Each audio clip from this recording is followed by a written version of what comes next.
This week, Attorney General Jeff Sessions announced his plan of attack on so-called sanctuary cities, threatening to take away federal funding or grants from cities that provide these safe havens to undocumented immigrants. Such policies cannot continue. They make our nation less safe by putting dangerous criminals back on the streets.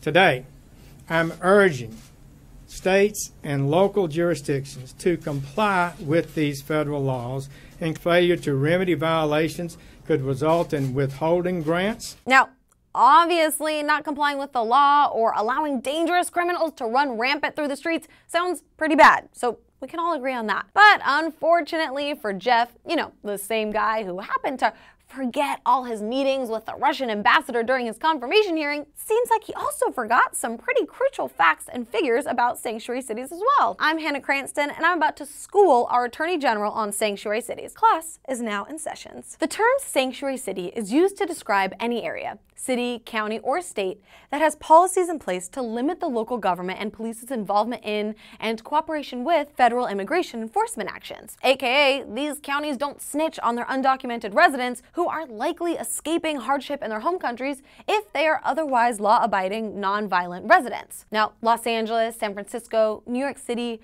Chicago, Philadelphia, and even Washington, D.C. are all considered sanctuary cities. In fact, there are over 200 state and local jurisdictions in the U.S. that have some sort of policy in place to separate themselves from Immigration and Customs Enforcement, or ICE. Most of the time, these policies work to prohibit local police from stopping people solely to establish their immigration status, which sounds legit. And they do so to build a better relationship between local law enforcement and undocumented immigrants, which also sounds pretty legit. Because when there's a positive relationship between immigrants and the police, there's less crime. In fact, both the Major Cities Chiefs Association and the International Association of Chiefs of Police believe that cooperation with immigrant communities is crucial in solving crimes and preventing terror attacks. And they're right.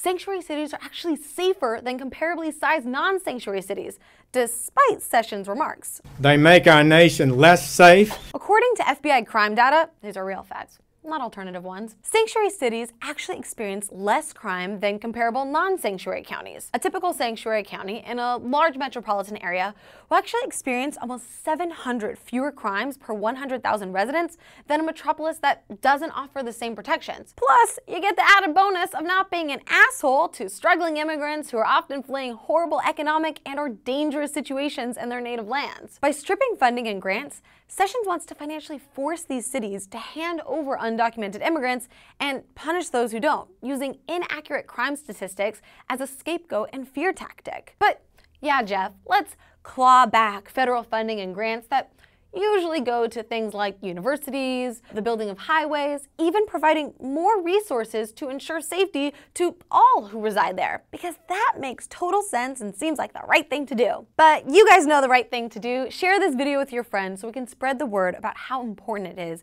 to keep funding for these cities. Remember that no human is illegal, and follow me at Hannah Cranston.